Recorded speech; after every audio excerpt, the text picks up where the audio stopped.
This is Carl at National RV Detroit, and I'm going to walk you through your Catalina Trailblazer, model number 26TH toy hauler. Okay, so I'll start on the door side here at the rear of the trailer. You have 4 stabilizers, scissor type stabilizer jacks.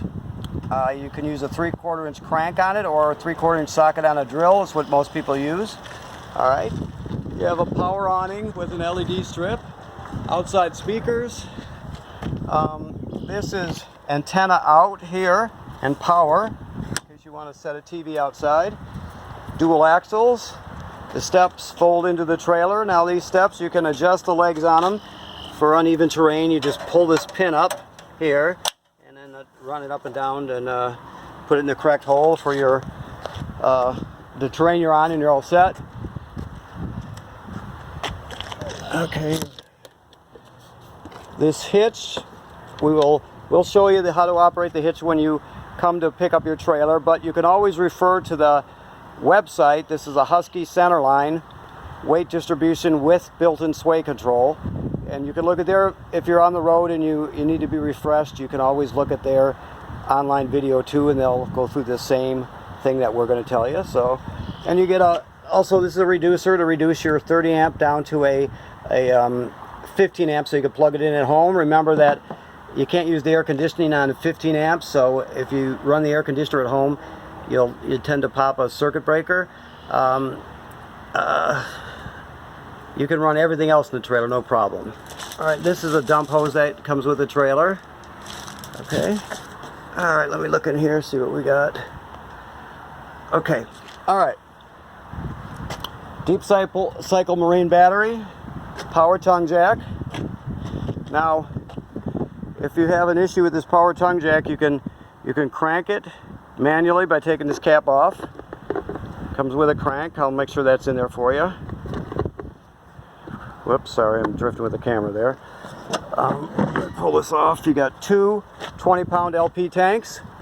Now this is the LP regulator here. This is an automatic changeover regulator, so it's going to draw this tank down, or where are we at? Yeah, this tank down first. Then when it's empty, it'll shift over to this one and back and forth. This is not a selector here. This is just a gauge. You point the indicator at the tank you want to check. You can see everything is green. It means it has gas. If it turns red, it's out of gas. And you can do the same thing the other way. So that's just to check the tank. It will change over automatically from tank to tank. Let me see what else, if I'm missing anything here. Nope, got it all. Alright, this is your water heater. It runs on both gas and electric. Now for the electric heating element, there is a switch right here that'll turn on the heating element that's behind this cover here. So the switch is right there, on and off. That's just for the heating element. Always make sure there's water in the heater before you turn on any kind of power source, whether it's gas or electric. Now the switch to power the electric or the gas part is inside the trailer. I'll show you. This is your drain right here. It's an 1/16" socket to get it out, and there's your pressure release valve there. Okay. All right. These are just the low points of the plumbing for winterizing and de-winterizing. Let me look around here real quick and see where we're at. Okay, so this is the city water connection. So this is the most common way you're going to hook up your water. You're just going to screw the hose on at the campsite and turn it on, and you're all set. Sometimes when you go to a campground, they don't have plumbing on the campsite. It's like some of the older state parks, for example. Some on state forests. So if you don't have plumbing on the campsite, this trailer does have a fresh water tank. You fill it right here, so you can fill it up before you get to where you're going to camp, and you can turn on the 12-volt water pump inside, and you can just pump your own water. So you can use everything: the toilet, the shower, the sinks, just like you had city water hookup, even if you don't. That's just an outside shower to spray down kids and dogs and feet and what have you. Your power cord is 30 amps and 25 feet long. Okay. Cable and satellite through to the entertainment area here. Okay, so let me close these here. That's the gray tank.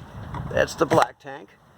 So you're going to hook up your hose at the dump station. You put the other end into the dump station. Then you're going to pull the black first. The black is toilet water and waste. So you're going to just go like that and let it whoosh out. Then you'll pull the gray next. The gray is sink and shower water. So it's cleaner water than the black water. That's why you do it second. Okay.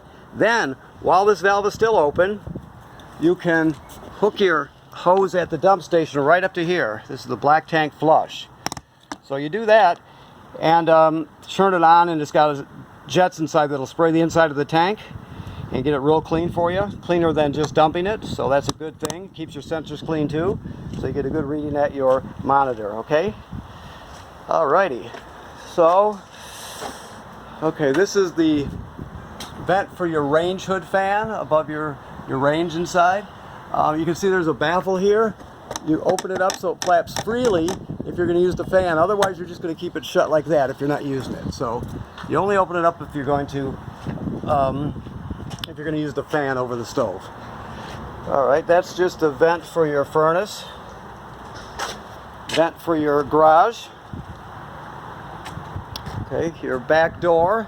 Up there you can see there's a housing. That's for a backup camera. This trailer is pre-wired for a backup camera.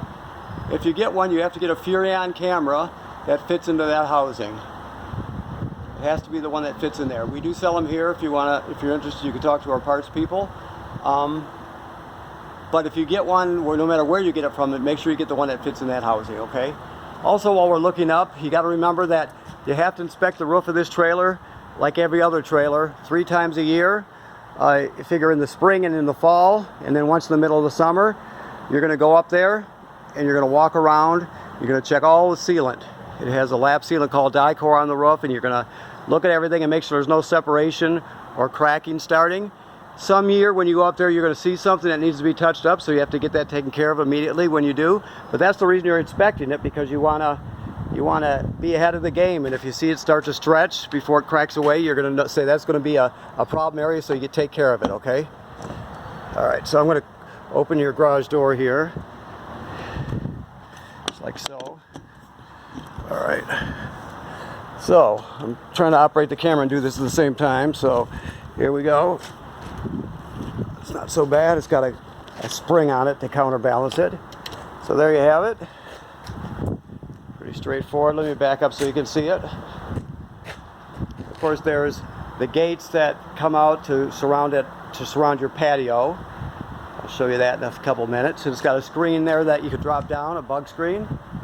So that's all good stuff. So let's go inside. Okay. So here's your monitor panel here. Okay, I told you you could use the onboard water pump to pump water. That's it right there. I told you you could ignite the water heater on gas here, and that's right there. These are just lights here, interior lights, and then of course your awning light there. Okay, and your awning extension. To extend your awning, you're just going to push EXT here. Let me make sure I got everything right here before we go any further. Okay, so here we go. Out it goes. You're going to just let it go out so you can see the awning tube. It's coming up right there. So that's out. Now you never want to leave this out unattended, because the wind gets under it real quick, and it gets damaged very quickly. So you always, unless you're at the campsite, you keep it rolled up. Now you can pitch this. I'll try and show you with one hand here. I'm just going to grab it here and I'm going to bring it down like this. Then you would tighten up this knob here, right? And it'll stay in that position, so you can pitch it so the water flows off this way, for example. Just make sure you loosen those before you put the awning back in.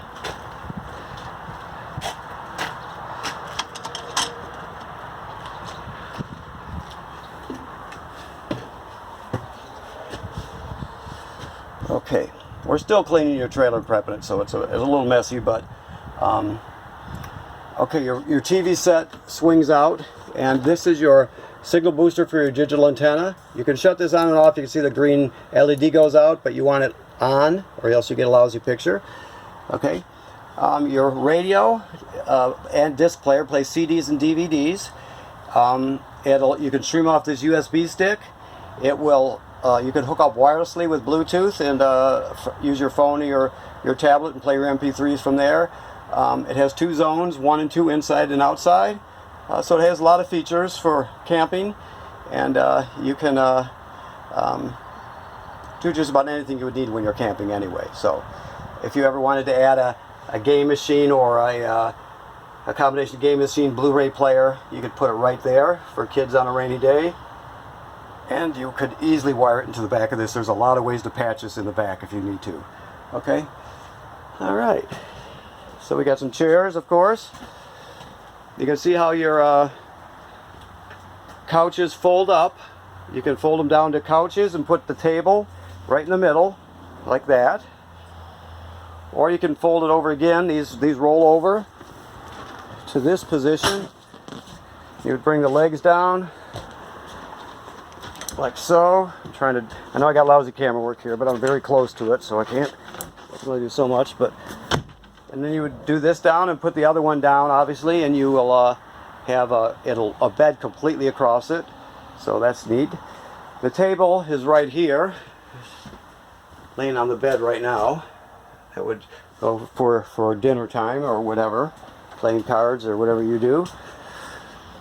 All right, so these just roll out. They got wheels on them. So let me do that first. So you're going this far with this one, like this with this one, and then you just lock them into place. You can see how that locks onto there. Same with the other side. I'll back up so you can see now. And of course you can do the other ones to lock into place the same way, so it completely surrounds the deck. So if you got little kids, they won't fall off and that sort of thing. Alright, let me look around here. I don't want to miss anything. Okay, so let's see if the gas is turned on here. So, there you have it. You turn it on light, and then you're just going to spark it. Let me see if I can get everything in one picture here. And there it lights. So you turn that clockwise to spark it. With the oven, okay, let me make sure this one sparks. Some are different than others. Let me look. Yeah, so it does. So, to light the oven, you're going to go to the oven knob.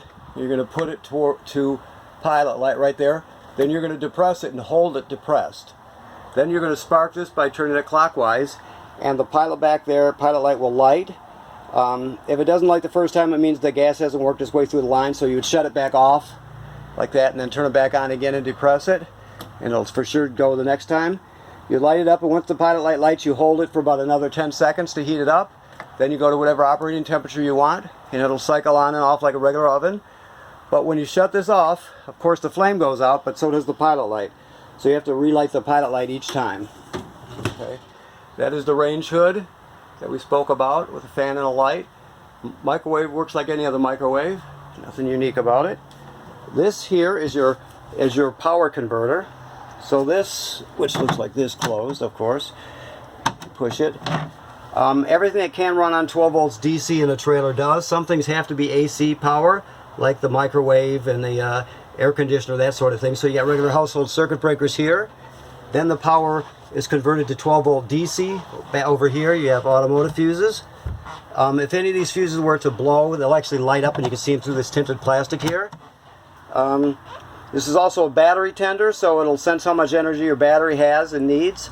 If it's almost totally charged, it'll just trickle a couple amps up to it. If it's low, it'll send 10 amps or whatever it needs. Alright. Now this here is your LP and carbon monoxide detector. You can see it's green. It's always should be green. If it's not, you want to get it serviced. You can self-test it here.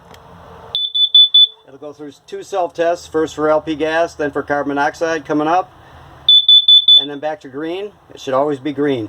If this goes off, you're going to go outside, shut off your gas, and figure out what's going on, okay? Alright. So, this is a Norcold refrigerator. Gas absorption, meaning it doesn't have a compressor in it, so it can run on gas or electric. So, electricity takes parameters, so it'll always search for electricity first. If it can't find electricity, it switches to gas. So it's very simple. You just turn it on.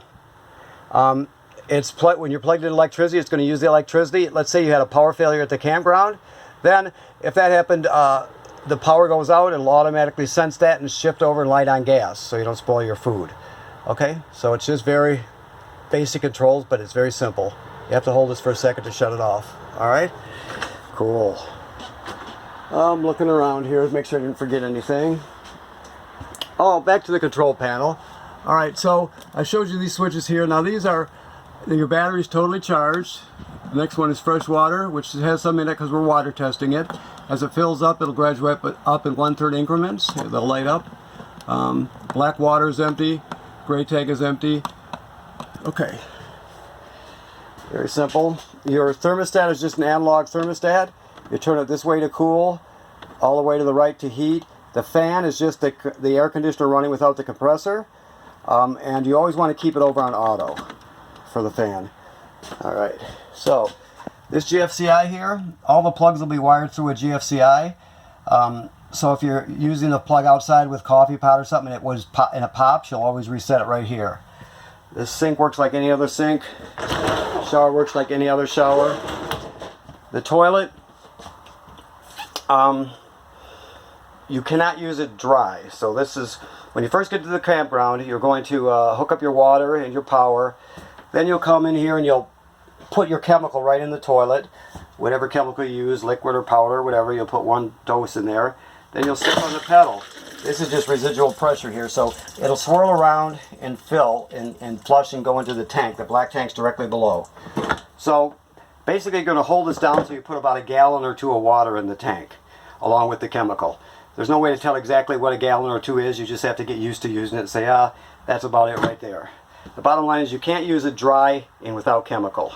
So let's say you're going to stay in the same campground, but your tanks are full, so you dump the tanks, and then you're still going to stay there. So you would come back in and repeat that procedure. You would put in the chemical and 1 gallon or 2 of water. All right. Also, when you flush it, it'll only fill up to here. That's so it doesn't slosh out while you're traveling. So if you see here with my foot, there's a spot here I can push the pedal down, but the trap doesn't open. That turns on the water valve, so you can fill it as high as you want before you use it. But you just have to do that each time before you use it. All right. Let's see here. We got a TV backer here. There should be a sticker there, but there's not. And there's antenna and power, so you can hang a TV. All right. Last thing but not least is the escape window. You can use that for ventilation just like it is, but if you want to escape, you'll just push this all the way through, grab a hold of the tab here, and pull the screen out, and out you go. You can do a double flip and land right on your feet every time. Alright, so let me walk through here again and make sure I'm not missing anything. I think I pretty much covered it though. Let me look around. I think that's it. Yes. Okay, so because of the virus, we have to do the videos this way. You can call us and ask us questions and we'll help you out that way. You can refer to online videos whenever you can. Every appliance in here has its own manual, so you can look at the literature with it. And I don't know how experienced you are with trailers. You may be very experienced and you know all this stuff, but you can definitely educate yourself, and we'll help you out and do anything we can to help you, okay? Thank you very much for purchasing from National RV, and goodbye.